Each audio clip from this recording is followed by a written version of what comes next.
Welcome to Detroit Lions on the Prowl. I am your new co-host, Kurt Steele. Hey, welcome everyone. And what you do first, please hit the like button, hit the subscribe button. Lions on the Prowl. I am your new co-host, Kurt Steele. Hey, wait, Val, you have to shut that off, please. Everyone. And Val, please shut that off. Sorry. Yeah. I got it. Oh, yeah. All right. Thank you. Welcome to the program. First thing you need to do is hit the subscribe button, hit the like button, hit the notification bell so you know when you're getting fresh content from us right here on Detroit Lions on the Prowl. And now we will bring in our co-host, Jim Bordeaux. Hey, what's up, everybody, and how you doing tonight? We got 7 people in the chat. We know it's going to blow up, and we want to answer your questions tonight. We do have questions of our own. And with that, I want to introduce my wife, Valerie Bordeaux. Hey, everyone. It's good to be here. Let's talk some Lions football. All right. And now we're going to go to our guy that's come in. We are Lions Nation podcast. Make sure you check them out. They have a podcast on Spotify and other areas. Andy Souls. Yo, what's up, everybody? What's up, Lions Nation? Real happy to be here. Let's get this going. Let's get it going. Back to Kurt. Hey, first up, let's get into some questions here. So, Val, I'm going to shoot to you first since, you know, you are our resident Bears expert. What do you think of the Lions right now? Oh, my goodness. It's not good, y'all. Yeah, right now, the Lions are kind of like a laughing stock to the entire nation right now as in the NFL. And it's just, I feel bad for y'all right now. I really do. Well, tell me how you really feel. Andy, what you got, my man? You know, it's pretty disappointing to say that, but you know, if you look around the entire league, you know, we're not the only team that's struggling right now. That's for sure. But we definitely got a lot to work on. But it's really disappointing to watch them out there, and you know, there's so much more that they can offer, but they just don't seem to be showing it. Right. Jim, my man, what you got, my man? What do you think about these guys right now? The question is, how did you see them right now? But how did you see them differently from the beginning of the season or before? So I didn't have preseason to crush my dreams this year. I didn't. I had to wait till regular season. So for me right now, it's a very big disappointment. I thought Patricia finally had his guys in here. I thought that he was ready to go. Obviously, I was mistaken. So, yeah. Hey, what's up, Rod Love? Rod Love 313 in the building. So for myself, and what do I think about them right now? I was going to answer the second part in a second, but the right now is very disappointing. And I think one thing that's really hurting and really making my my stance a little harsh right now with the Lions, because I'm usually a positive guy. I usually like, we'll turn it around. But I think it's the attitude of Matt Patricia right now. He's really pissing me off. And his arrogance is one of the reasons why I'm kind of down on the team, just because of the fact that, you know, it's the way he's coaching the team, and then the finger pointing to, hey, it was bad when I got here. I don't want to hear that crap.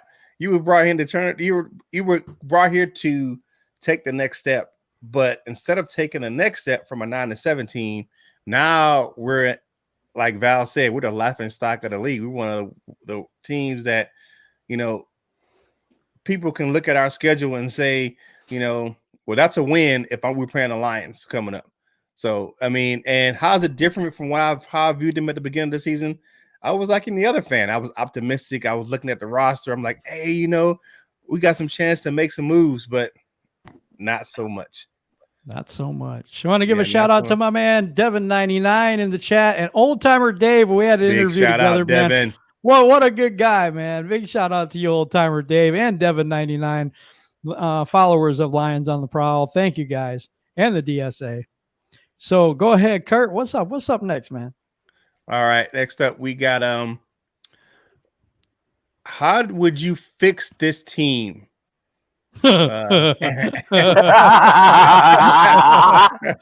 How would you fix this team? Andy, you the guest, my man. What you got? Who would you fire first. and who would you keep? Who would you fire? Who would you keep to fix this team?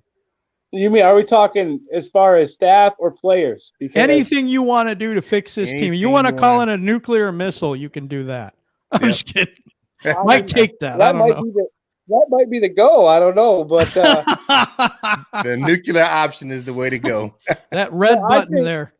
I think that we have to, you have to look up top first and then, make your way down from there. I don't feel like Matt Patricia is going anywhere unless you get rid of Bob Quinn. And you got to start at the top and work your way down to the bottom. Okay, start at the top. Is the top the Ford family? That's been a big question for a long time. And are they making the right moves with getting new coaches every 3 years or whatnot? I don't think so. You look at a team like the Steelers, who don't always have the best year, and they've had Mike Tomlin for how long? You know what I mean? So do we stick with a coach for a long time and let them work everything out, or do we just keep giving up on them right away? That's the big question. It's hard to really say what to do to fix the team because it's just a disaster over and over and over again. Right. You can't pinpoint it on one thing. Nah, you can't. Val, what you got, Miss Lady? My man. Are you just saying my man? That's what I'm used to having a lady on the show, so sorry about that. We're still working the kinks out, guys. So well, Miss Val, what you got? Oh, how do you fix this team? You basically fire everybody from the owner to the water boy, change your name, and start fresh. Start fresh. That's an interesting take. Jim, I'm gonna take this next. I'm gonna go next. I'm gonna say the big guns for last on this question. Okay. I agree with most of what was said. I think you fire Bob Quinn and you take out Matt Patricia. I get what you're saying, Andy. You can't just have a sustained winner if you keep firing the coach every few years. I think it was. I don't think that Jim Caldwell was the ultimate coach, but I think he was better than what we have now, and I think he could have got us a little bit farther. And you could have brought in somebody better to take over the helm, somebody who was proven. You bring in a guy like Patricia, unproven, never had any cachet as a head coach. But they just really came in and bulldozed the team and then finger pointed to saying that we was bad when I got here. It wasn't that bad. But and I think that who would I really keep around from this current staff? I would keep Braden Combs. I would keep the special teams guy. He's a young, fiery guy. He's got the special teams playing really, really well. Look at Fox. This guy was an anomaly. No one knew who Jack Fox was to this year. And people were mad we got rid of Sam Martin. So that's the one guy I would really, really keep that guy. And I always keep the mule. The mule is going to keep running, man. The mule be long snap until he's 50. But that's what I got. I would really look at removing Bob Quinn and like Luke G of the DSA said, cut the head off the snake, get rid of Bob Quinn, and the rest will fall. Jim, what you got, my man? I'm hitting the red button, bringing in one of them nuclear missiles and blowing this thing up. I mean, come on, man. You cannot keep the losing. Hey, Logan Erickson, what's going on, man? In the chat today. Anyway, so yeah, I blow it all up. And I'm if I'm the NFL, I'm putting pressure on the Ford family to sell the team. Absolutely. To someone who cares. Because obviously they don't. Understandable. Over and over and over again. But Bob Quinn definitely has to go first, because if Bob Quinn goes first, we bring in a new general manager. Patricia's gone anyway. So that takes care of that. Anybody I would keep off of this regime, I like Braden Combs a lot, but it's all got to go. It's all got to go, because when you bring in a new general manager, you bring in a new head coach, You have to bring in his guys. And will that guy be his guy? I doubt it, but you never know. He could be retained. Yeah, I've seen it happen before. Yeah, you never know. And just a caveat on that ownership thing, I think the NFL does need to bring in pressure to the Ford family. Maybe it's time for them to sell the team. We got a guy. We got a guy who just shipped me something the other day who wants to buy the Lions. Mr. Amazon himself, Bizio wants to buy the Lions. He has been lobbying for that for a while. So that may be something that helped turn the franchise around. So next question. If this is now a full-on rebuild, who are the players you would not want to let walk out the door? So, Jim, you up first on this one. Who would you want to keep around? What players? Players. Yeah. We want to keep around that will survive the axe of what's coming. Want to give a shout out to Charles Osborne. Logan Erickson says, I ride it out with who you got until at least the rest of the year and see what happens. I get that. I could ride with that and then just fire everybody at the end. But it doesn't matter. I think you have to stop the losing at some point and stop the loser's mentality at some point. I think it's a mental thing by getting rid of Quinn now rather than at the end of the year. Who would I keep? Frank Ragnow I would keep. Hawkinson I would keep. Joe Dahl I would keep, believe it or not. Drawing a blank, Taylor Decker and Jonah Jackson at this point. It's tough because the defense really sucks. So Jeff Okudah you have to keep at this point. I think Awarie you have to keep at this point. Tracy Walker's a keeper for me. Linebackers, I don't have anybody in particular I care about. Tavai, yeah, those guys are really, really slow, but that's for this defense, and that's kind of the way this defense is run. I'm trying to think of anybody else I'd keep. I'd keep Jack Fox, the amazing punter that we have. And so if I've left out anybody, put it in the chat so that, you can, as I'm doing this off the top of my head. So, yeah. So, yeah, that's my answer for right now. And if I missed anybody, forgive me, but and even the wide receivers can go. I want to see what I can get out of Kenny Golladay right now, and I want to see what I can get out of Matt Stafford. Okay. To build for the future. Val, first lady of the Lions on the Prowl group, what you got, ma'am? Well, let's see. I wanted to address something earlier. I mean, the whole issue with the whole Ford family and all that other stuff. I mean, y'all are 63 years into a 5-year rebuild. Okay. It's nice to say, hey, let's fire the GM, let's fire the head coach, let's fire this person, let's fire. But you've already done all of those things. Yes. The number one thing you haven't done is address the ownership directly and say, you either sell this team or do something, because you're the ones at fault. I mean, we can blame Bob Quinn all we want. We can blame Patricia all we want. We can blame whoever, Stafford. You can blame whoever. But the whole person that blame right now is the Ford family, because 63 years into a 5-year rebuild is enough. Now, if we're just going to talk about, hey, who do we keep? I would say if we're going to keep anybody, you keep the guys you've got in the last year or two. It's not their fault, dude. Not their fault. Okay? No, it's not their fault, but they're still terrible. So still get rid of them. Give them, I know. Give them if they're truly awful playing right now, Will Harris.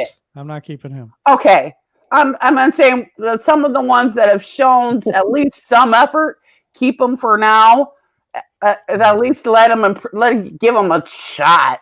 I mean, you've given, terrible people years. Why not give these guys a little bit of wiggle room? But other than that, the guys, I would say if you're going to keep anybody right now that you've gotten in the last year or two, that's shown some effort, and get rid of everybody else. Yeah, go to the chat real quick. See what's going on. Sounds like a winner right there.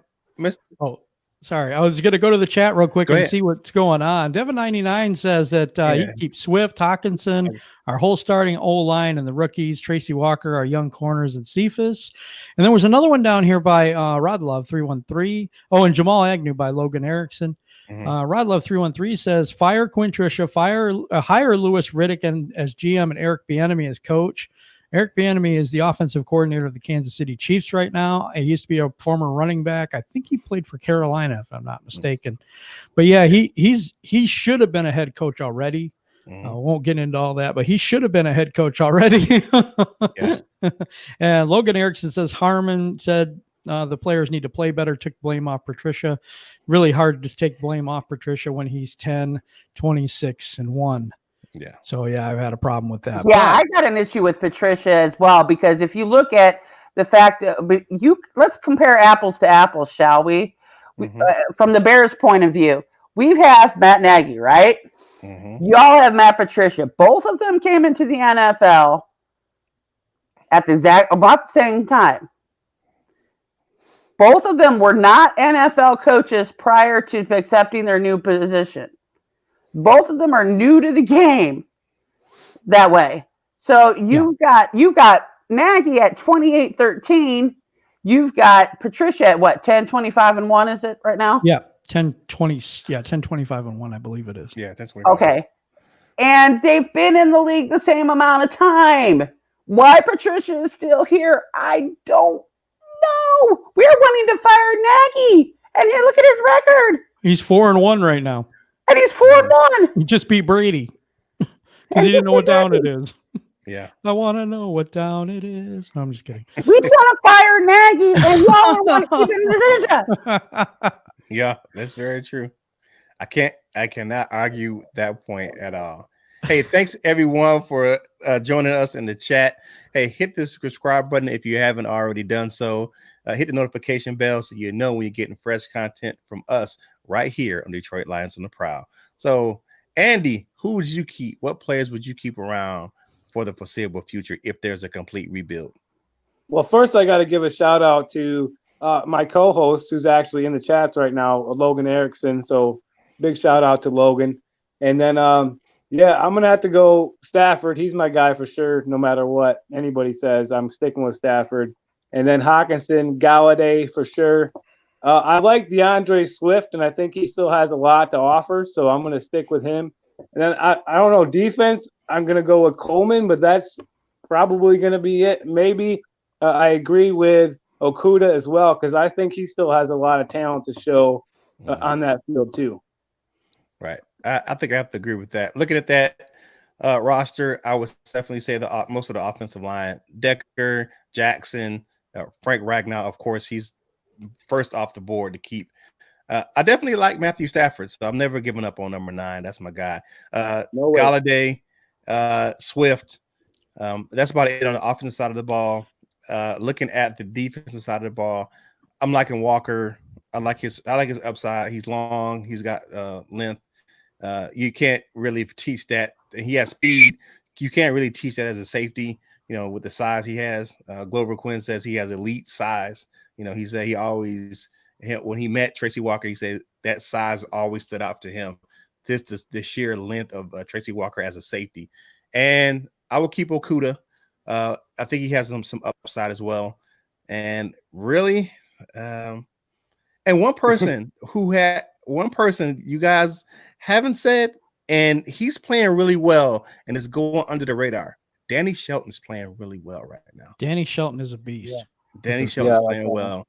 Danny Shelton's playing really well. So those are my guys. I'm going to hang on to those guys and keep those individuals right there for the foreseeable future if there is a complete rebuild.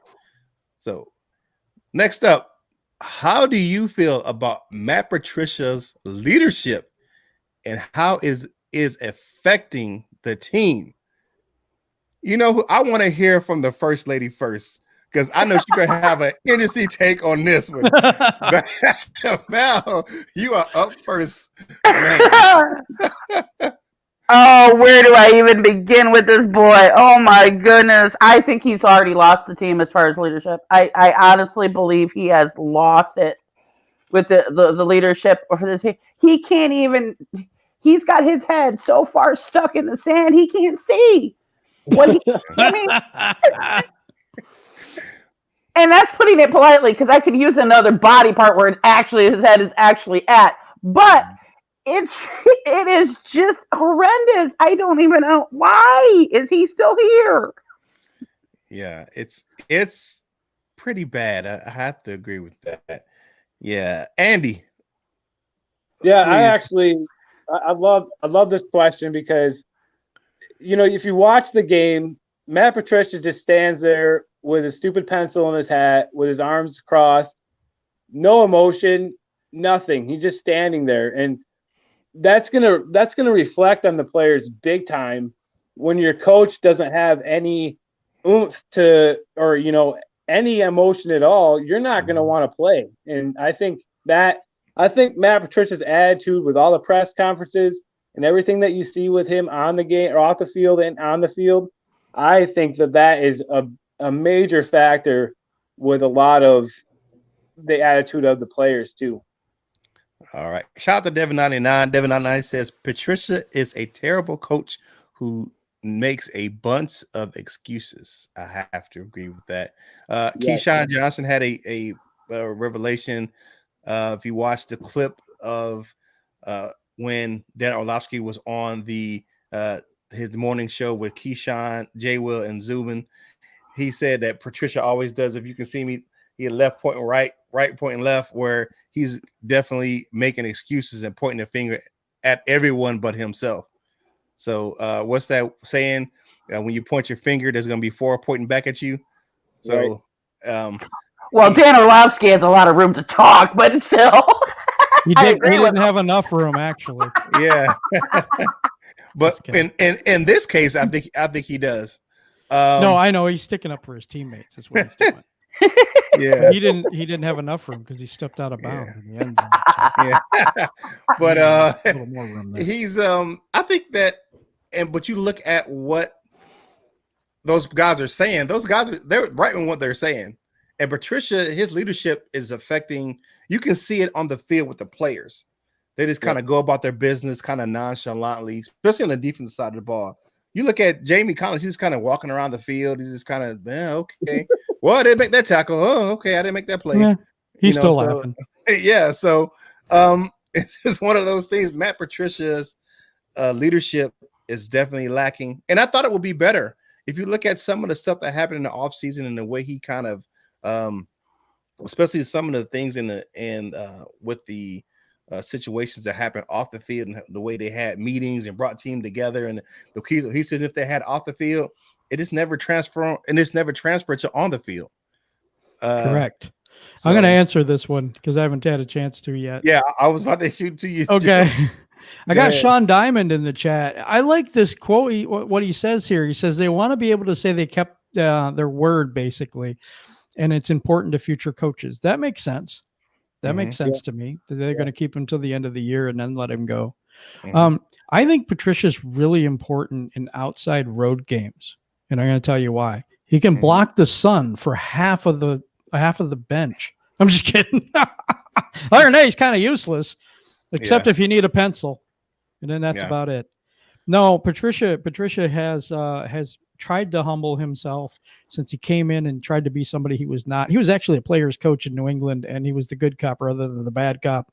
He tried to come in and be Belichick. He wasn't Belichick. That failed.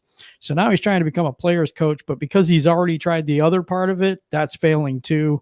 I don't think the players, for the most part, outside of New England, respect him. I'm thinking some of the players that are playing for him right now don't respect him. They don't play for him. That's for sure. There's no halftime adjustments, because if there are, we wouldn't be losing leads all the time. When he was brought here, it was said that he was going to have a different defense for every team, and he does. They're all bad. And no, I'm kidding. But he plays that 3-3-5 quite a bit, and I think that it just isn't working for us. We don't have enough pressure on the quarterback. We are asking too much for too young of cornerbacks. And it just the system isn't working here. Now, maybe you thought it worked in New England, but it didn't really work all that well here. His claim to fame is the fact that that Pete Carroll didn't hand the ball off to Marshawn Lynch. Because he does, he loses that game. This isn't the New England Patriots. It won't ever be the New England Patriots. So Patricia and Quinn need to get that out of their heads. They're not going to be able to rebuild New England. I mean, that's a whole different thing. And I think that was one of the big things they were trying to do when they came in, was try to build the Patriots too. I've said that so many times. But the talent they're bringing in, some of them aren't really worth a darn, you know. And you got to get different players. You can't just go out and get all the Patriots players because you know they're going to come to the team because you're Matt Patricia. That's how I feel that this whole thing has been going since the start, and that's not good. That's not going to win us any football game. Well, Yeah, how much totally can you read? agree. Well, how much can you read into Stafford's face as well? I mean, you look at the way Stafford used to play, where he would be on fire. He would be jumping up to like, hurry up, guys, let's go make the call. Let's go, let's go get that touchdown. I mean, I saw him get injured, break his shoulder, and get up and go, hey, and throw for a touchdown. But yet now he seems to be like playing for a paycheck. But you could see it. You could see that in the last game. I talked about this in my last episode. Stafford's face said it all on the sidelines while that game was ticking away. They showed the camera of him behind, I believe it was Patricia, and his face just said everything. Like, what in the world? And I bet I just know he's getting tired of it. But what can you do? Stafford can't do it all. And I've been saying that forever. He can't do it all. The clock management was horrible in that game. They were still calling. They were down big, and they were still going huddling up. Stafford plays very well in the 2-minute system. He can run it. He can make calls at the line of scrimmage. He can call plays and get people in the right positions. He can read the defense very well. And the way that they run on the offense right now is really bad. And he's like, give me control. Let me do what I need to do, and I can get the job done. Because Stafford can do it. So, Jim, you have anything else to say on this subject? No, I don't think I have anything to say on this subject, but I want to remind everybody in the chat that this is a Q&A. Guys, get your questions in there. We're not going to wait till the end. We'll get your questions on as soon as we can see them, and we'll start answering them. And if you have none, we'll continue to answer our own. Okay. So next question until we get some in the chat. Next question. With Patricia being 10-25-1, do you fire him now or wait to the end of the season? Andy, what you got on that? Would you fire him right now? I know we touched on this already a little bit, and I was going to give him – I want to see what he does with this bye week, because he talked a lot about, he's going to review this and work on this and consistency and blah, blah, blah in his press conference. But I want to actually see him do what he says he's going to do, and I want to see what this team does coming out of the bye week. I don't want to – at first I was with him no matter what, because I wanted to see him do good. But, I'm on the fence. I'm at the point now where I'm just like, this guy's garbage. The reason I'm like that is because one of his press conferences a few weeks ago, I know you guys probably know about this, he said September is going to be a losing month for us. So right out of the gate, he's already saying that we're going to lose in the month of September. And I think that was a poor attitude right out of the gate. And you should not ever expect as a head coach that you're going to lose football games.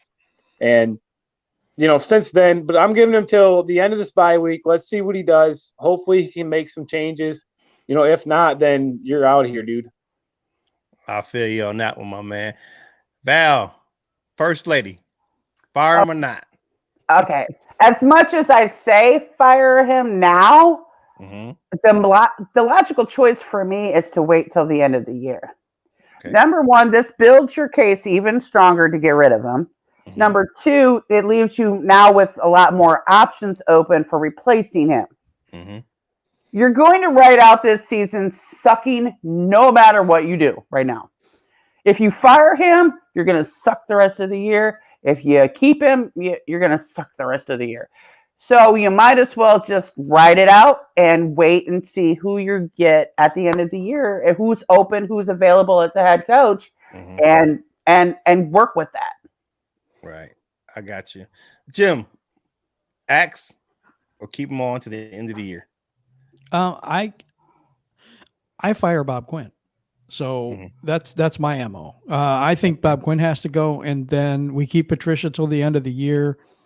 Here's my thing. If Darrell Bevell goes on a run and wins a bunch of games, God forbid he might be head coach. So I keep Patricia just because of the fact that I don't want the worst case scenario. I want us to clean house. I want us to get rid of everybody. And to do that, you got to get rid of Bob Quinn. So we got some questions in the chat. So Curtis. Okay. Devin99 got his question. Do you guys think we will be sellers at the deadline? Does that mean in the cellar? Oh, wrong cellar. No, we were sellers. Hey, I asked this question like, will there be a fire sale on Lions players at the trade deadline? I think we'll be sellers. Jim, you think you'll be sellers? Go ahead. I think we're going to be bad. I think we're going to sell who we're not going to sign. So look at Marvin Jones. I think they're going to let him go. Look at him in a trade. As much as I hate to say it, Kenny Galladay would bring us a lot in trade value if they're not going to sign him, which I want him to sign him. I want him to give him an extension. But my problem is I think that if it's Quinn in charge, which here's another reason to fire him, he has been getting rid of people that are on the last year of their deal, and he trades them. He doesn't hold on to them to the end of the year and let them walk. Normally, he trades them and gets value out of them. So look at Marvin Jones. He's on the last year of his deal. Look at Kenny Galladay. Kerryon Johnson's interesting to me. I think they still have a year left with him, if I'm not mistaken. But that's a name to watch. It really is, because he is just underperformed. But what do you get for him? I'm talking, we have to give out value to get value. And so I think that what's Kerryon's worth right now? A fourth, fifth? Fourth, fifth at the that's top end. Fourth would be high. Yeah, that's at that fourth at the top end. I'm thinking between 5 and 6. Yeah. Is that worth it? No. When he could develop into something better? I really don't know. Injuries have really hurt him. Carry on my wayward son, Johnson. But anyway. Yeah. Seventh conditional. From the new age. Yeah, that's a good one. All right. Do you think we'll be sellers at the trade deadline, Val? I'm on the fence with this one. I think you will be to a certain point with certain guys that their time is already almost up anyway. But I'm a little concerned about it, because I want you to be able to get some value out of it back, because you guys stop this whole stuff about let's trade to get some injured player that's just gonna suck just as much. So I'm a little concerned about how you go, if you're going to go and sell, what you're going to try to get for it. Exactly. Right. Exactly. Yeah. I think we'll be sellers as well. There's a couple of names I brought up before the season started. I brought up Jared Davis as a potential person being traded. I thought Marvin Jones was one of those guys. And last year, his contract, he was going to be traded by the trade deadline if we weren't having a good season. So those are my two guys that I thought were going to be traded if we didn't have a good season. So we have another question. Let me scroll down here. I don't think Andy got to answer that one. Yeah, let it. Oh yeah. Well, I agree with Kurt. I mean, I definitely don't want to see Galladay be traded or go anywhere. I think he could be a great receiver for us for a long time, and I'm getting tired of us getting rid of the good top players or them leaving. But I like Davis. I think Davis is a good pick for as far as a trade goes, for sure.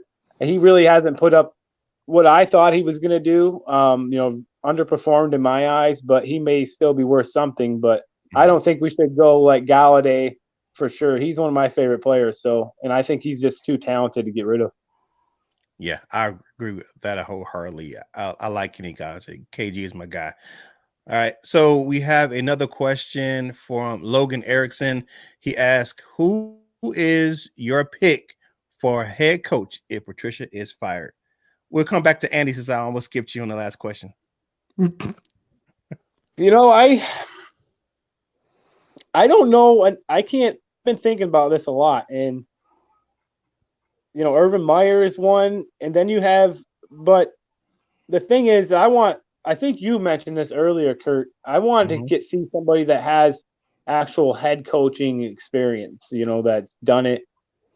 I don't think we should get anybody in there that, especially that doesn't. You know, like I don't want to see another Matt Patricia come in because then we're just talking about the same thing over and over again. So, you know, Urban Meyer, I know actually when Logan and I were talking about that earlier, that was one of the names that we had talked about. So he might be a good choice.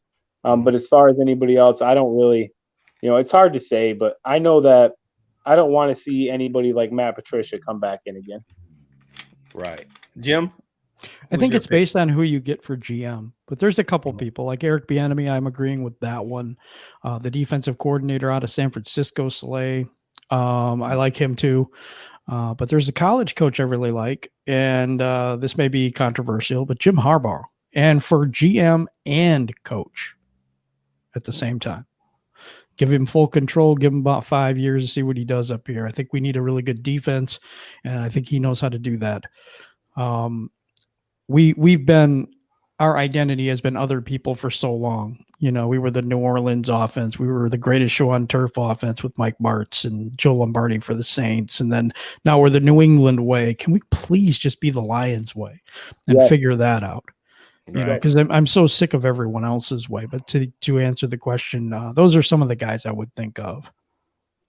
Okay, Val, who would you pick to take over the helm for Matt Patricia? I don't have a particular name in mind at this point. I'm waiting to see who's on the table at the end of the year for us to choose from. But I do agree with Andy on the fact that it's got to be somebody that has head coach experience, that knows this game already, that actually has a decent record doing it. And, you know, just to be able to, for us to have confidence in it. I know that's all going to depend on the GM, you know, who we get for the GM, because the GM needs to be replaced. But yeah, I don't have a particular name in mind because I'm not sure who's going to be open and available at this point. Yeah, I think it's a tough question. I have to agree with you, Val. I don't know who's available to take over that position. I want someone with head coaching experience. I don't want that trend, the new hot thing. Like when McVay got picked up out there in LA, it was a new hot thing. So everyone went out and got the new hot young coach and unproven, like Cliff Kingsbury out there in Arizona. He was a college coach, but he didn't have any like really cachet. You know, he was a losing coach at Texas Tech. So, but he was the new hot young thing, so they want to bring him in. So I don't want that new hot young thing. I want somebody who's proven and who can actually build a winner in Detroit and give us our own identity, like Jim said. Right. That makes sense. I would like to hold on. I just want to say just one more thing, and then I'll let you talk. But I think you should have somebody that finally figures out how to give the Lions an identity. Yep. Absolutely, an identity. If they have an idea for that, because that's the one thing you guys lack. You don't have an identity. You want to be everybody else, but it's the Lions. It's painful. Okay. It's painful to be a Lion right now. I want to check out Charles Osborne. He has a couple of questions, but the one we kind of covered already. But he said, "What about Matt, our kicker?" And he's talking about Matt Prater, whose contract comes up this year. At the end of the year, extend him, or what do you do with him? I mean, I don't think you trade him. I mean, that's a terrible idea. But do we re-sign Matt Prater? I think it's an interesting question. I'll go to Kurt. He's getting a little bit long in the tooth, but I think I keep Legatron around. Legatron, I like that. I keep him around. He struggled a little bit at the beginning of the year, but he's come back in form. I think he missed one field goal. I think he missed two. He missed two. He missed two? Okay. Yeah, he missed one in week 1 and one in week 2. But he went 4-for-4 in week 3 and was the NFC special teams player of the week that week. So he came back. He came back around. So I'll keep Legatron for one more year. All right. Yeah. So Andy, would you keep Matt Prater? Yeah. First, let me just say I love Legatron. That's amazing. Legatron. But yeah, I'm a huge Matt Prater fan. I actually pick him up on my fantasy every time. So I like Matt Prater, and if they get a chance to keep him, I say do it. I do too. I can remember when the was kicking problems were over here in Detroit, and we got a couple of people that were names, but they were terrible when they came here. As soon as they signed Matt Prater, I said, "Yep, our search is over." Yep. Yeah, I just think he's invaluable. Val, Prater, stay or go? I like Prater. I mean, I think you guys should keep him. He's better than what we've been doing lately. Don't get me started on kicking problems. But anyway, but I like Fat Prater. But he's cool. Definitely a decline from Legatron, that's for sure. Yeah. Legatron, I love that. There's a shout out to Steve-O in the chat as well. Quinn's not going to make any moves at the deadline if he's a lame duck GM, just waiting to see him get replaced. Good to see you, Steve-O. He comes into the DSA chat quite a bit.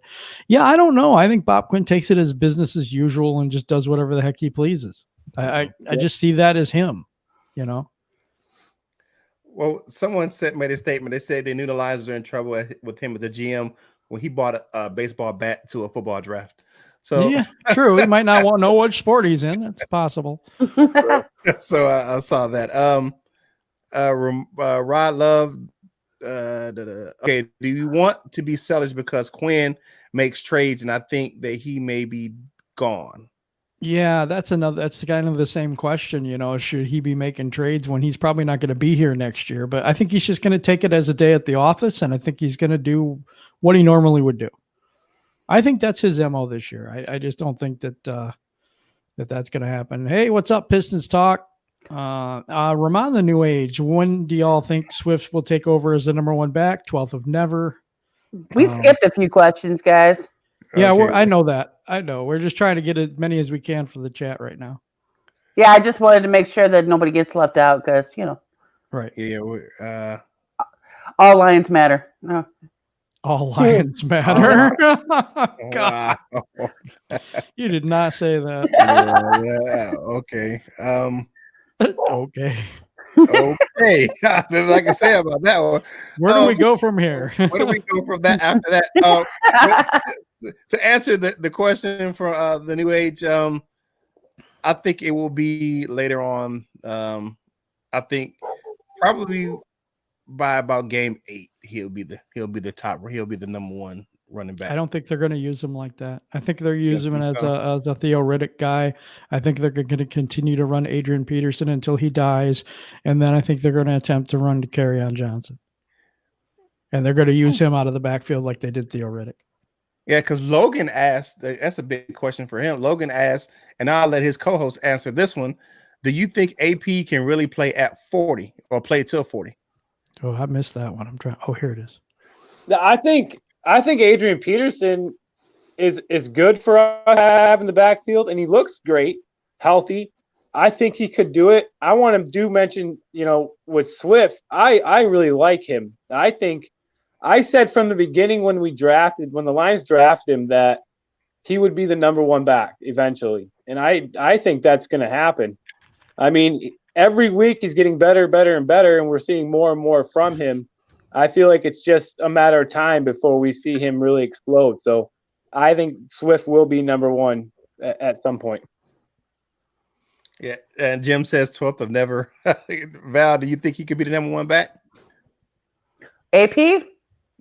No. Or no. Swift? Swift. No. Swift. Oh, hey, no. No. Okay. That was definitive. No. She was right on it. Nope. Okay. Same as me.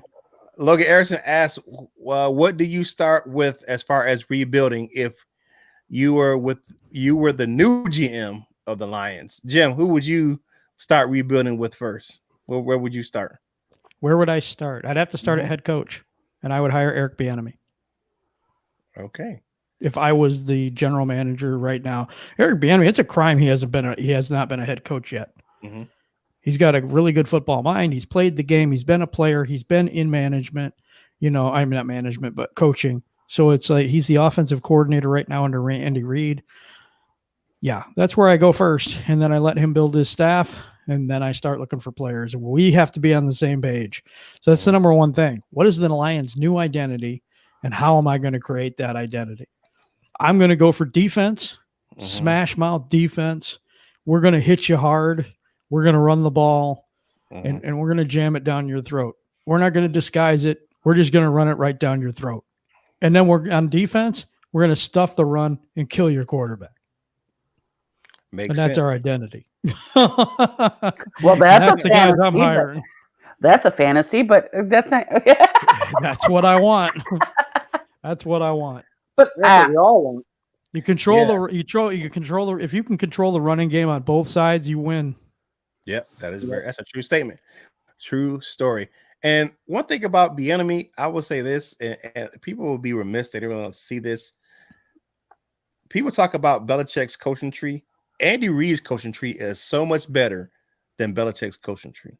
Absolutely. Absolutely. Andy Reid's coach, and that's why I would probably agree with Eric Bieniemy taking over as head coach, because you coming from that Andy Reid coaching tree, you're going to get a good, solid coach who's been taught how to coach and how to lead a team. Yeah, I can agree with that. Like Bieniemy. I know he says Eric scares me a little bit, to be honest. Seeing him as another Matt Patricia, and he's not another Matt Patricia. Yeah. He actually knows what he's doing. There's the big difference. Yeah, definitely. Bieniemy play calls are genius. I agree with Devin 99. Yeah, he's a very inventive play caller out there. And look at Val. Isn't he one of your coaching tree guys? Matt Nagy, I think, isn't he? Yeah, Nagy's under Reid. Yeah. Mm-hmm. He's an Andy Reid coaching tree guy. So yeah. I think Nagy needs to learn a little bit more, but still, he's still under the tree. But yeah, he's 4-1. Yeah, that's all I got to say. Not necessarily under his play calling, though, but still, okay. All right, Logan asked, do you believe our defense can turn it around, seeing the majority of the next 7 teams we play have losing records? Do I believe our defense can turn it around? They're not showing me much right now, so I can't definitively say that we can turn it around. I think we can play better. I think we can play more fundamental football. There's too many missed tackles and missed assignments, blown gap coverage by a lot of the individuals in the defense. So that's what I really see. But if they can get back to playing sound fundamental football, I think they can turn it around. Logan, thanks. Andy, what you got on that one?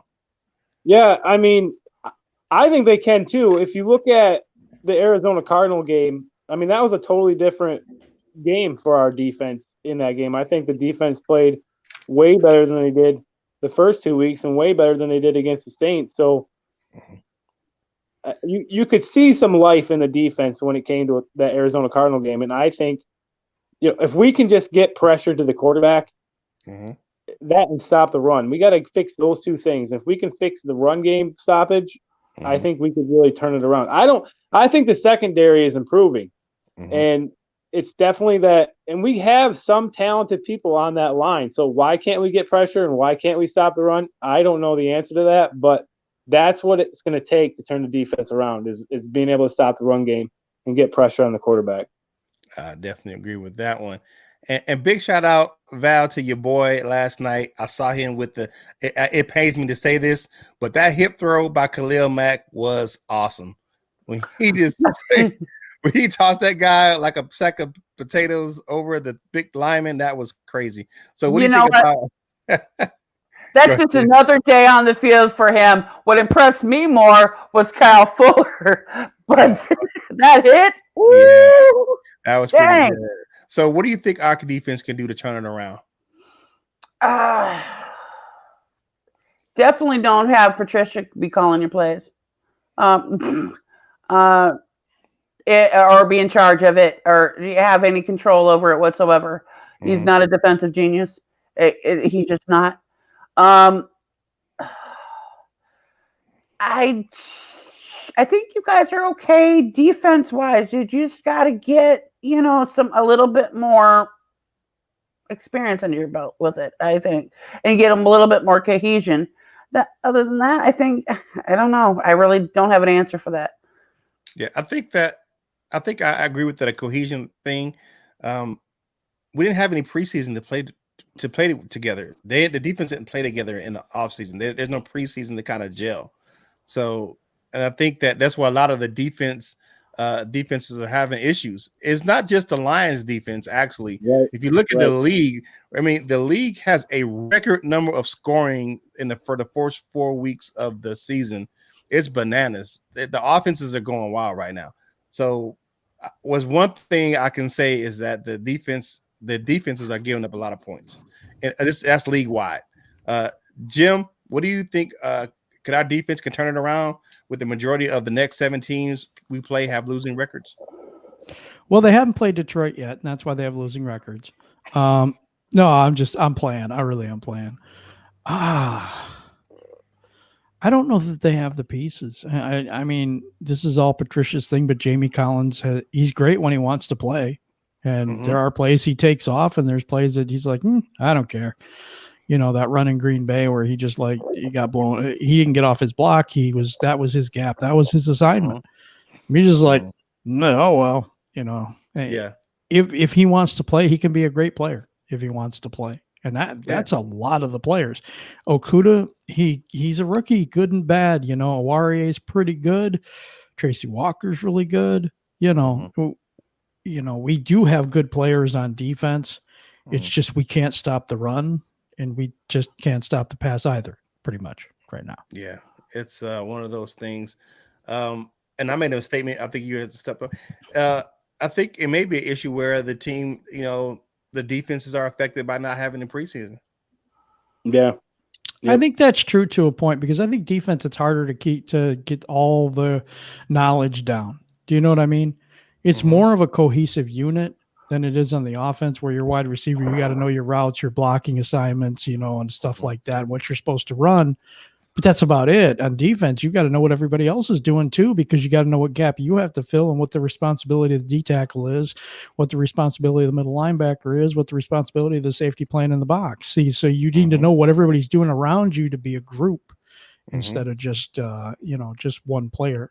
Offensive line is the same way. So you'll see offensive lines having a hard time coming together as quickly, because that's kind of the same thing there. They have to know what everyone else is doing, their assignment and that type of thing. So I can see our defense getting better. We just shoot ourselves in the foot so much. We take too many plays off, and we just can't stop anybody. We're in the wrong gap. It's just that we miss tackles. Our fundamentals are not very good right now. So I want to touch just briefly with Okudah. Yeah, I definitely don't want to give up on Okudah yet, because if you look at the guys that he's been covering too, especially his first 2 games, or even his 3rd game in, his first 2 games. I mean, he was covering his 3rd game too. He was D-Hop. I mean, Hopkins is probably one of the best receivers in the NFL, and if I remember correctly, I don't think Okudah allowed him to get a touchdown catch in that game when he was covering him. So, I give him a lot of credit for being in there new like that and being able to put up somewhat of a good effort against a receiver like Hopkins. So definitely don't want to give up on Okudah yet.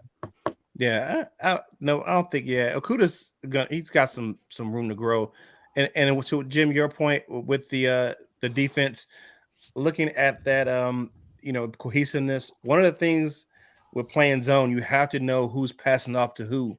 And the Lions, the secondary, they don't have that communications in that secondary where you know who's passing who off when he goes past that's where Emmanuel Sanders just ate up that zone. He just went and sat in spots, and nobody was covering him. So Logan has another question. They haven't played much zone either. So it's like that's kind of a new concept for them too, even playing zone. And they played man zone. They play a good zone out there in Arizona. They play a really they good did. zone in Arizona. Yeah, they But play New really Orleans good is zone. not Arizona. And if you don't get That is pressure on not. Drew Brees, he'll kill your zone. He will torture. Oh, wait, he already did. Yep, he surely did. All right. Logan has another question. I feel like our offensive plays have been very conservative. What do you think? Val, what do you think? What was the question again? It's right on the board. Oh, it's right on the I feel yeah. Okay. I feel the offensive plays have been very conservative. What do you think? Actually, I think so. Absolutely. I agree. I think that that's a lot on Stafford. That I do. I don't see Stafford as having that drive like he used to. And it's almost like he's holding back. Do you think he's checking out? I totally agree with that statement 100% with the holding back part. I feel the same way. But is he being held back? I think he's holding himself back. You know what? If I was him, I'd be so sick of this crap. I would be, you know what I'm saying? I'd be there for a paycheck and go to another team that actually cares. I really would. Yeah. That's an interesting take. Jim, what you got? Do you think we're overly conservative on offense? It's weird. In the first half, we're not. If we get a lead, forget about it. We're going into a shell. I can't hear anything. I can hear you. You're going to have to. Okay. Anyway, I got to go. I got about 5 different things right now. Okay, all righty. So it's not conservative when we're trying to go and build a lead. I mean, we get 14 points right off the bat in the Saints game, and then they get 30. Was it 35 unanswered or something like that? 35 straight. And then it's 35 straight points, right? And then what are we doing? Running the ball. I mean, it is just different. The situations that they go conservative in, I think are wrong to go conservative in. I just think the play calling has been all over the place. I think that it's not consistent enough. You don't stick with the run enough. You don't, have we had a draw play this year? I keep asking that question. I think we had one. One. Draw play. It just seems like it's so vanilla, most of the stuff we do, but there is a lot of plays that we have that, are trick plays and whatever and all that. But it just seems like when we're up, we go into this shell and we're way too conservative then. But I have not seen it. I've seen Stafford missing a whole lot of passes deep. Yeah. It's not that we're not trying. It's just we're not connecting. I think the play calling's too consistent. I mean, I have watched Jim from the bathroom call the next play that they were going to do. I did that from the kitchen. Okay. It's predictable. Yeah. Mm-hmm. Yeah, I get what you're saying. Yep. Hey, thank you for everyone for your comments. If you're watching, please hit the subscribe button. If you're not already subscribed to us here at Detroit Lions on the Prowl, we appreciate you. We appreciate you tuning in to us. And then go over to some of our social media pages. Go over and follow us on Twitter and Facebook. Thank you for tuning in to Detroit Lions on the Prowl. All right. Logan has another statement. Says, I feel the lack of rush defense is the biggest reason why we can't get into pass rushing play calling, because of our defense is behind the chains, always being in third and short situations. Andy, what do you got on your podcast mate statement? Yeah, I agree with that statement. We've discussed that before. I agree. I've said from season go that the defense was the worst part of the game, especially the run defense. I mean, what did we have with the Saints? We had 2 guys that we almost allowed to have 100 rushing yards each of them.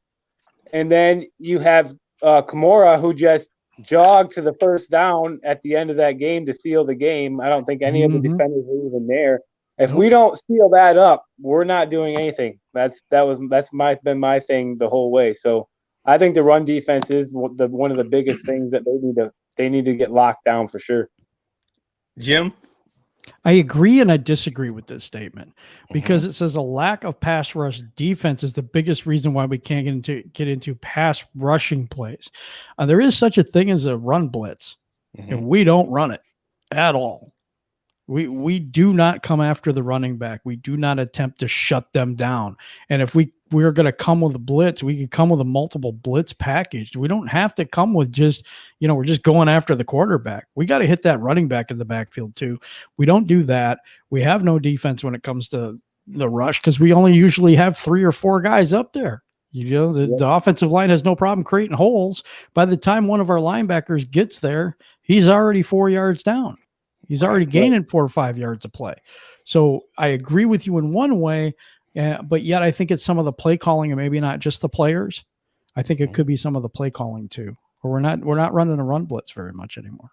So not at all. Not aggressive. First Lady? I'm going to agree with like what everybody said because I just don't see y'all having anything going on either direction with the pass rush. Yeah. So, yeah. Yeah, I get you. I agree with what Jim was saying. I agree with, I agree with, yeah, I agree with the whole situation. All right, Steve-O says, teams are playing 2 high safeties, taking away the deep pass. A year of tape on offense makes defense a lot tougher. And it's a lot harder when you're overthrowing and underthrowing your receivers too. Yeah. Stafford's struggling right now. I agree. Yeah, Stafford's struggling right now. I talked about that and shout out to my co-host over at the Die Hard Den, my man Shawnee J. My other show that I definitely have over there, the Die Hard Den podcast. And shout out to my man Shawnee. He's a hardworking guy. He keeps the Lions news flowing for our Facebook page over the Die Hard Den. So thanks, shout out to my man over there. All right.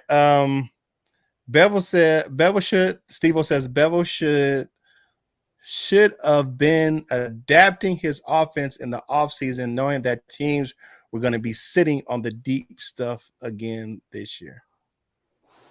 Yeah, and I think it's a lack of using TJ Hawkinson over the middle. I think it's a lack of our tight end play. Both of the tight ends, Jesse James, who was on a milk carton for a while this year, we couldn't find him. There's crossing routes over the middle they should be running with Marvin Jones, and Cephas is good at that too. Cephas doesn't really get separation, but because of his big body and he uses it really well, reminds me a little bit of Anquan Bolden in that respect, where, I think we could bust teams up over the middle and then open in the running game for that play action pass deep. You got to get them safeties coming up, and if they don't fear your run game, they're going to sit on that deep pass because of the fact that you can't run the ball. Definitely, Simple I agree with that.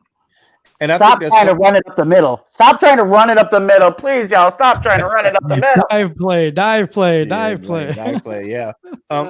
And I would say that's one thing that we did not take advantage of in the New Orleans game is that we didn't utilize our tight ends.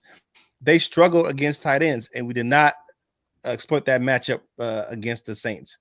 That was terrible. And we could have. Yeah, and why not? When we have one of the best tight ends, that we've had in a long time in TJ Hawkinson, why not utilize that? I mean, that guy is amazing. When he's going, there's no stopping him. So why not use him? But they definitely got to start doing that for sure.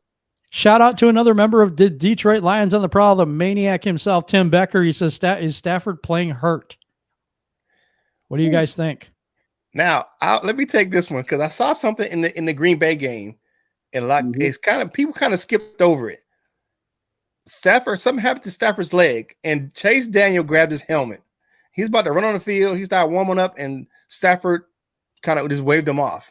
And he was kind of gimpy there for a while in that game. So I think he's dealing with something with one of those legs where he's not really planting right when he's throwing the ball. So that's maybe causing some of his balls to sail or to be short. So that's my opinion on that. What you got, Andy? Yeah, I actually am glad you brought that up because I was talking with Logan right after that game, and I noticed that right away that he was limping. And, Stafford's not one to miss a receiver like TJ Hawkinson in the end zone like he did the last game, to throw that interception. That's not something that he normally misses or underthrows like that. So going off of what you just said, I really agree with that. Maybe he does have something going on with that leg, and which is causing those throws to be a little off, because he's normally a pretty accurate, unless he's really getting rushed, a pretty accurate quarterback overall. So yeah, definitely think there could be some issues with the leg. Yeah, I think that too. I think it affects him because of the drive off of his leg, and I think that could make the ball sail or be a duck. And I've seen him throw some ducks. I've seen him throw some passes that are overthrown, reminiscent of what he did when he was hurt in his rookie year and stuff like that, or not his rookie year. I can't remember, but he was overthrowing people a lot when he was younger, and he's doing it again now. And I don't know whether that's sign that he's been hurt. And I did see the same thing you did in the Green Bay game, Kurt. We did talk about that before, about that injury and what we think that could be happening. But his accuracy was really, really good last year. He looked amazing last year, and all of a sudden he looks really bad. I'm just being honest. He looks bad to me. It looks very bad. What do you think, Val? Could you credit that too to just the overall, maybe his mind just isn't right with everything else that's going on, or when he is out there, he's having to play fast or, catch up, because we're not allowing him to do anything. The Lions aren't allowing him to do anything else. So, it could be a mind thing too. Like maybe his head's just not in it right now. That could definitely throw you off as well. Yeah, I think there's a number of factors going on. I agree with Andy on the mindset, number one. Number two, the leg. And number three, I was pointing out to Jim in the last game, there is something going on with Stafford's arm. Now, I looked at it, and it did not, his arm looked all like beat up, scratched up, and I don't know if there's things going on in the game where he might be re-injured and it's affecting his throw, or what. And it might be a combination of all three. But there's definitely some things wrong that would suggest that Stafford might be playing hurt and not trying to show it. And Baba 05 says, "Is there any Bears fans here? You could take that one, Val." Yep, me right here. I'm right here. I don't know who else is Bears fans up in the chat. If you're a Bears fan in the chat, say you're a Bears fan in the chat. Just show me some love for just a second, please. Yeah. Thank you. There's one thing else with Stafford. He's the 7th most sacked quarterback in the league right now. He's just getting punished right now. He's a whipping post for a lot of defensive lines right now. So and we gotta fix that. We got to put Big V where he's supposed to be and take Terrell Crosby and put him where he's supposed to be on the bench. And then I don't think he's terrible. I mean, actually, he hasn't played terribly bad, but Big V as guard is not working at all. No. And we got to get him out of that position. What is that? And I know it's not really a big deal, but actually, Terrell Crosby, he's had one of the biggest jumps, I guess, in PFF and Madden ratings, where they say he's playing pretty good. They say, yeah, I thought he was playing pretty good. Maybe that's why they have him at right tackle. Yeah, that's because Big V is struggling at right guard. We need to get Joe Dahl back and push the rookie back to right guard and have Joe Dahl playing next to Decker. Absolutely, I agree with that 100%. All right, going back to the chat, is Logan Erickson asks again, what is one player that you would say has played the best throughout the first quarter of the season? And I know who Jim's going to pick, and I'm going to pick him before Jim gets to pick him. It is Jack Fox is the best punter in the league right now. He's first in all the 3 major categories for punters. He is in gross punt yards, net punt yards, and hang time. He is doing his thing. So Jack Fox has played the best as a Lion through the first quarter of the season. Jim, what you got? That was one of 3 of mine, okay, by the way. And I have 2 others. Danny Shelton. Yeah, okay, yeah, I agree with that. And I have the left guard that turned to right, was right guard, left guard, Jonah Jackson. Those 2. Yeah. Andy, who you got? Oh man. I'm gonna go with I'm going to go with Hawkinson because when he has been getting the ball, he just does it every time. There's really not a time where Hawkinson is not playing good. And then it's just a matter of getting him the ball. And then I'm going to go back to my man Swift. I mean, after that catch that he dropped in the end zone, I haven't really seen anything bad out of him and only things getting better from him. So I'm going to go with Hawkinson and Swift for my two guys. Hawkinson and Swift. Val, who you got? I'm gonna say I'm just gonna go out on the wild limb, and I'm just gonna go and say AP when you take him off the bench. But oh. I'm gonna address Steve-O's question. He says the best player so far. Actually, if you especially look at the Arizona game, Jack Fox flipped the field so many times for the Lions. He did. And pinned the Arizona Cardinals back and had them going driving the long field. So he is a field position player as far as he can flip the field for the Lions and make sure he can get them out of a tough spot. If they're backed up, he can punt and get them the defense in a better situation. So that's why I like Jack Fox. Absolutely. I love that one too. All right. Devin99 says, do you guys have any particular players you guys want the Lions to draft in the next draft? Ooh, that's kind of tough. Trevor Lawrence. Trevor Lawrence? Yes, we might be that bad. I don't know. No, the quarterback and there's a couple other ones. There's a wide receiver I kind of like in the first round if we drop a little bit. Fields at his quarterback. I don't know. The jury's so out on him. Some people love him, some people hate him, but you know, those are three people I'm looking at right now. Okay. Andy? You know, I don't really have anybody in mind right now as far as the draft goes. I think it's too soon. I mean, I still think there's a lot of even the college players, there's still some that we haven't even begun to even see yet. So for me, it's just too soon to call that. Yeah, I have to agree with that. I'm looking at the college. I mean, SEC just really started playing. You know, they've been playing 2 weeks now, 2 or 3 weeks. Big Ten hasn't started yet. Big 12, you know, they've been playing, but you know, I'm not really big sold on the Big 12 college players. ACC, I live in ACC country. It is sad college football down here, except for Clemson. So I mean, this is terrible football. You talk about Duke and UNC playing football. No, they're basketball schools. So I mean, but I don't really see anybody that are really right now that's standing out. I'm not really sold on, you know, everybody likes the Trevor Lawrence thing, and he's the hot, you know, because he's who he is. But how many times have we seen a hot college quarterback come into the NFL and be hot garbage? Many. Yeah, true. So, Val, who do you think the Lions should draft? I don't have any particular player in mind as far as a name, but positions wise, I could say there's a couple of things that I would like y'all to see y'all draft it better in. Number one, you need another quarterback.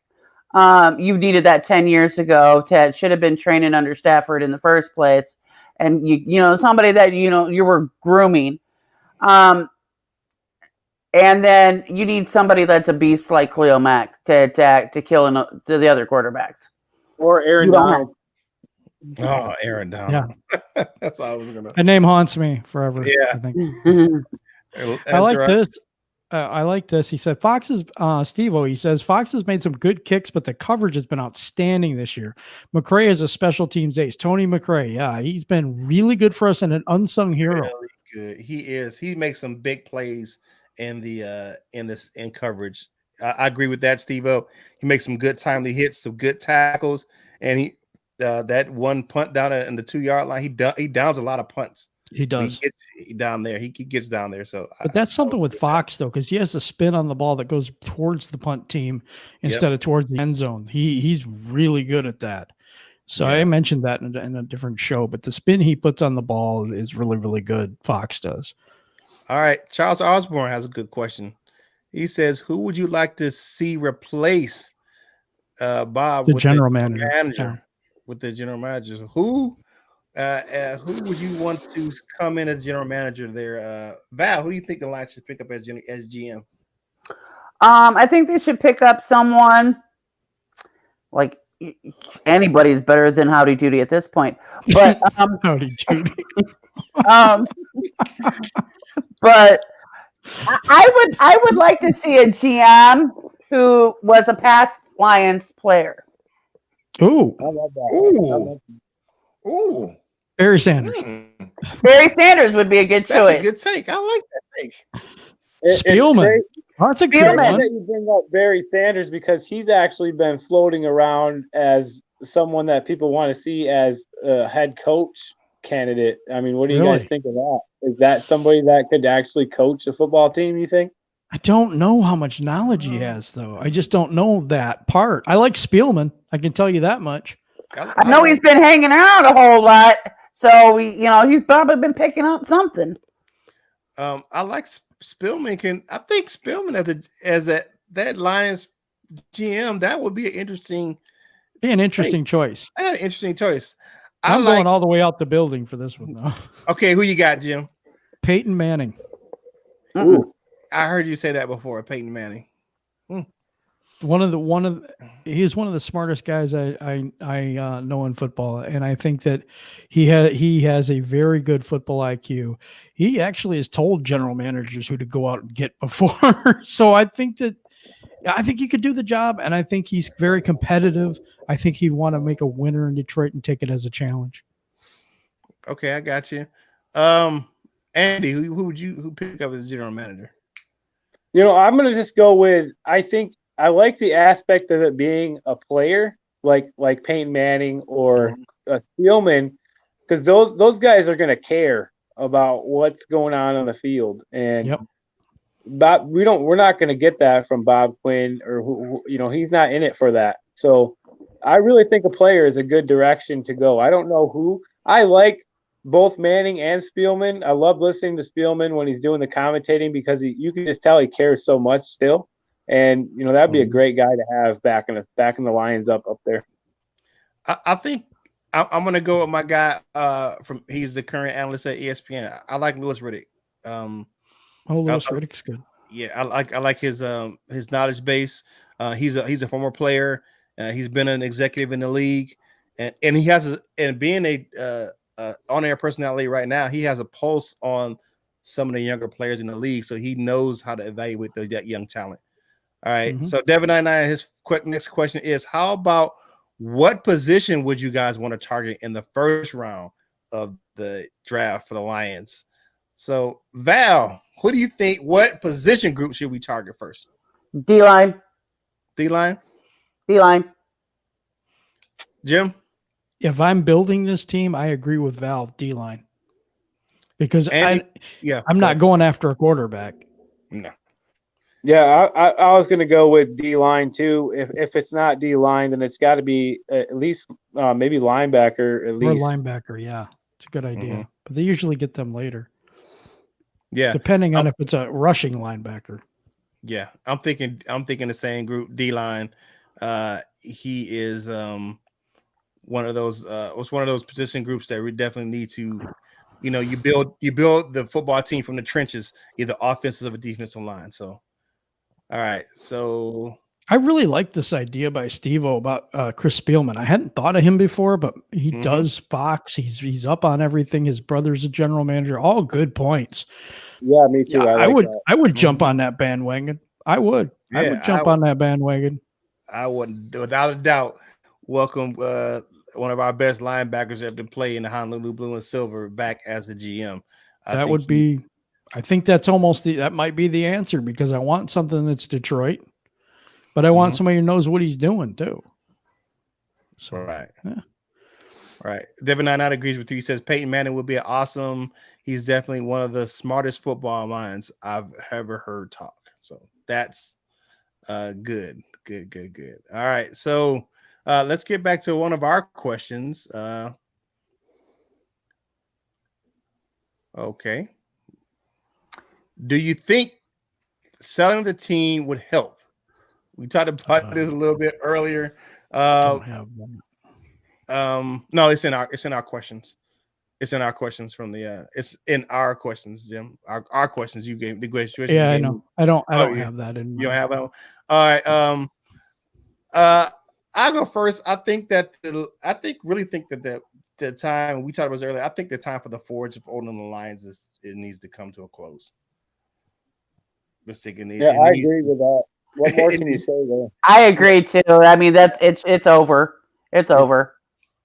I mean, and we had the quick little promise of, because Sheila Ford Hamp and her business career, she's a little more she's aggressive, but I just don't see it here being the owner of the Lions.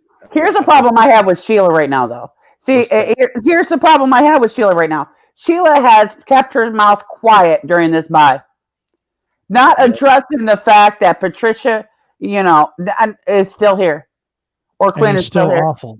Yeah, and it's still awful. Yeah. At least Martha Ford would come on and say, at least try to soothe things over a little bit every now and then again. Yeah. Sheila has kept her mouth quiet, and I find that absolutely disrespectful to Lions fans. And I agree with that, because if you look at her introductory press conference, she said she was going to make herself available to the media, and she was going to, have these pressers, and she was going to talk to the fan base, and we haven't heard from her yet. It's crickets. It is absolutely. So yeah, I think it's time for the Forces to, go ahead and take that check. Let my man from Amazon go ahead and buy it out and do express 2-day shipping to him to come on over and take over the line, ship them over. So absolutely. Jim, what you got? I don't know. I want them sold. I don't want the Ford family owning them anymore. They have never succeeded here. They have 3 division titles, no Super Bowls, 1 playoff win. Really? We as fans need to demand more from the product. So if your product that you got to the store and bought just was never as good as advertised, and was never, like you go out a bottle of ketchup and it tasted like crap, you'd be like, what the heck? I'm never buying this again. But Lions fans just buy it year after year after year after year. And the thing is, I want to be positive about this, though. I think this could work out. I think that if we do sell the team that wants to keep it in Michigan, and there's a new, fresh perspective, it's possible that we will turn it around. But I will tell you this: if we keep the Ford family, please keep the NFL out of our decision-making process, because the last 3 times that they made a decision for the Lions, the last one was Bob Quinn. I don't know if you knew that. They called the NFL. The NFL said, hey, guess what? We're going to send somebody to help you out and help you make this decision. And that's who they suggested. And you know what? I don't think the NFL wants us to win. I really don't.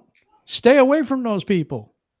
Get some smart people of your own around you, because the NFL is not out for the Lions. They never have been. You aren't all for your team isn't for themselves either. That's the problem. Your ownership isn't for your own team. And that's the big, you gotta have ownership that's going to stand up and do something about your team, or if you want anybody else to respect you. Yep. I have to. There's nothing else I can say about that. When you don't respect yourselves and you don't respect your players, you don't respect your former players. I mean, you do kumbaya with some of the guys, but then you look at somebody like, it's a dead horse, but look at Calvin Johnson, guy who did so much for your organization even in the down years. Look at the exposure that that Megatron gave the Lions on the cover of Madden. This guy, he was in the top 100, the top 10, top 5 at times. And when he retires, you take away his signing bonus. And Andrew Luck gets paid $6 million to retire as a thank you gift on the way out the door. And you want to take Megatron's money from him? Come on, you got to do better than that for a family. You have to do better than that. So, and you don't respect yourselves, you don't respect the fan base. It's a recipe for disaster. It is a recipe for disaster. That brings me to the point where, as fans, we care. That's why we're still here. And from the head coach all the way up, I don't think they care at all. And they need to start. We need to get people in here that are going to care and be passionate as the Lions fan base is. Then you're going to see one hell of a ride once that happens. Definitely. That's true. I agree with that. We have one of the best fan bases in the league to be one of the losingest teams in the league. Yes, we do. Yep. There's not another loyal. I mean, there's no more loyal fan base than Detroit's fan base, hands down. It says, Steve-O says there, we need people in charge that understand the modern NFL, like having linebackers that can run and a quarterback that can make plays when he's under pressure. I totally agree with you. I think that this defense is antiquated. I really do. I don't think that this works here. I don't know. They're too slow. And just the linebackers are too slow. Jared Davis is one of the fastest linebackers on the team, but he's on the bench. So, you can't play when you're on the bench. Are they slow or are they just playing slow? No, they're slow. Jelani Tavai is not fast. He is slow. He's slow. Christian Jones is slow. Collect him with an egg timer for his 40. Yep. All right. Yep. All right. Rod Love 313 says we need to get a high draft pick for Stafford and draft one of the top 3 quarterbacks and get D after that.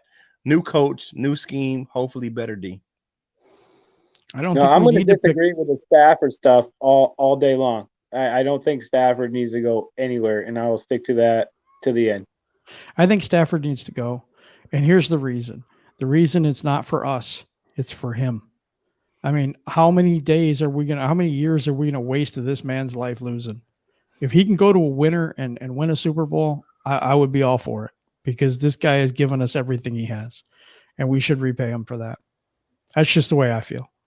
Yeah, we should repay him by the Lions succeeding and being successful with him as their quarterback. I would love to see him do good. If that ever happened and he was successful somewhere else, yeah, I'm support that 100%. But I don't want to see it happen. I want Stafford to be successful here because he's been so loyal to this team and worked so hard for this team. I think it. But do you honestly believe that there's going to be success here in time for him to enjoy it? Yeah, I always got hope that there will be. I still think that they could turn it around this season yet. So you really are sick. I mean, I'm just kidding. It is not over till it's over. Yeah. Wow. Although, to caveat on that, what do you think if they trade him, they put him out there for a trade? Who buys Stafford? Who comes in and scoops in and picks up Stafford? Oh, there's a lot of teams that would want Stafford. Absolutely. Jacksonville. I'd go with them. I would go with Dallas. That's who I would pick. Jerry Jones loves Matthew Stafford.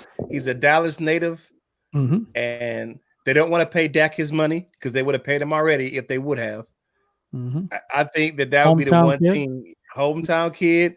I think Jerry Jones will be licking his chops to get Matthew Stafford with a star on his helmet. I think Vegas too. Vegas is a dark horse in that. Chucky does like Matthew Stafford. Yes, Chucky does like him out there. Yeah, he does like him out there. And Mayak is a good GM out there. So he is. All right. Steve-O says Sheila needs to up her football IQ. A football savvy owner would secure a GM before the trade deadline to acquire some draft capital as eyeing who's going to coach the team. Interesting take. He kind of lines up with what I'm saying about fire Quinn. So yeah, it makes a lot of sense to me. Yeah, I think that makes a lot of sense. If you're talking a football savvy, owner or GM, that's where I think it comes back to. A former player, that he's more football savvy than a player. That's true. That is true. Hey, for everyone in the chat, we thank you for tuning in to this Q&A at the Detroit Lions on the Prowl. If you're watching on YouTube and you haven't hit the subscribe button, please hit the subscribe button. Go over to our Facebook page, like us on Facebook, follow us on Twitter, and please keep enjoying our content right here at Detroit Lions on the Prowl. All right, Steve-O has another statement saying, I don't think Stafford's going gonna get more than a third or fourth round draft pick. He's got a bad back and the wrong side of 30. I don't think that's true. I don't think that's true at all. I think we could get a second or third out of him. I don't think we get a first out of him, that's for sure. But it depends on what team it is. It depends on how desperate that team is. Steve also says, I see the Colts, possibly the Steelers if Big Ben retires. Colts, I don't think so. They have Phillip Rivers. So I don't see that Rivers happening. ain't going to last very much longer. I was actually thinking the Colts myself. Really? Yep. I was thinking New England because of maybe Cam Newton not staying there. But that's another thing, possibly. But anyway, so looks like we are out of questions in the chat. We've been on for an hour and 30 minutes. I think we're going to go to closing thoughts. We're going to end the show. What do you guys think? Let's do it. Yep. All right. So we're going to go to the new guy first. We Are Lions Nation, and We Are Lions Nation is a podcast. And please, when you do your closing thoughts, Andy, please tell us how to subscribe to your podcast and be able to listen, please. Yeah, for sure. So first thing, We Are Lions Nation Facebook page is going to be your number one spot for all the up-to-date information on the podcast. Currently you can find us on Twitter, Instagram, currently available on Spotify, Apple Podcasts, Google Podcasts, all the podcast listening platforms that the episodes are available there. We have been appreciating everybody that's been jumping in ship, and we appreciate you guys, Jim, Kurt, Val, letting us come in here and help spread the word. I think we got a good thing going for us, and glad to be a part of the huge Lions podcast nation. So it's been an honor to just be in here and be a part of this. Just any closing thoughts? Just I really hope that after this bye week they can turn the things around defensively and we can make a run out of the rest of this year. I know it's a big hope, but I'm always that kind of fan that's hoping for the best every game. So it's one pride. Let's go Lions. All right, Val, what's your final thoughts for today? I just want to thank everybody who's been in the chat. You guys are so awesome. Follow us, on Facebook, follow Andy, follow Curtis, check us out. Our Facebook is Detroit Sports Room, right? Still? Yes. At this point, till I change it. So, find us on Facebook at Detroit Sports Room. You'll kind of see me pop in there every once in a while. So you can talk to me there. But you guys, this has been so much fun, and I'm looking forward to doing this week after week. And and I just say to the Lions fans, just breathe, y'all. It's going to be a rough ride. You're going to be all right. It took the Cubs 100 and some years to actually get somewhere. You'll get somewhere. It'll be okay. Yeah. I'm almost feeling 100 years. I'm going to let our host go last. So everybody in the chat, thank you for joining us tonight. Wasn't really announced, but we will be doing this hopefully every Friday night at 8. So you guys have a little bit more to look forward to and to have a more consistent time. Thank you, Steve O, Devin 99, Charles Osborne, all you people that rocked with us tonight. Really appreciate you. Really appreciate the Die Hard Den and Lions on the Prowl, Kurt Steele, for coming on tonight, host of the show. We Are Lions Nation. Thank you for being here. Please go and check them out on Spotify, iTunes, everywhere that you have the ability to listen to podcasts. And please follow them or subscribe so you can get every episode downloaded right to your phone. So, all right. With that being said, I appreciate each and every single one of you. And Kurt, take us home.